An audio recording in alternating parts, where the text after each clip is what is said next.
Hello guys, তোমরা কেমন আছো? তো আজকে বাবুর জোজো মুড়ি মাখা করেছিল, হেভি টেস্টি করে সবাই মিলে খাওয়া দাওয়া হলো। আর দেখো মুখ ঢুকে আছে দুষ্টু। আর আজকে খুব মজা, আমার বাবুর আজকে খুব ঘুমাবে। বৃষ্টি হচ্ছে, ছুটি। কালকে আবার ছুটি। ও ও কি সূর্য সূর্য রবিবার করে বেলা 8টা অবধি ঘুমায়। তো কালকে ছুটি, আজকে বৃষ্টি হচ্ছে, কি মজা। কি আর বলি, ওই যে মুড়ি মাখা করলো, আমরা সবাই খেলাম। বৃষ্টি হচ্ছে আজকে খুব। মুড়িতে রসুন দিয়েছে, একটাও পায়নি বলে ঝগড়া করছে।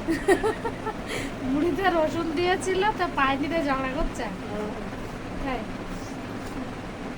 আমি তো বুঝতেই পারিনি মুড়িতে আমি পুজো দিতে গেছিলাম, আর এদিকে মুড়ি মাখা করে বাপ ছেলে খেয়েছে, আর রসুনটা কে খেয়েছে সেটা নিয়েই সমস্যা।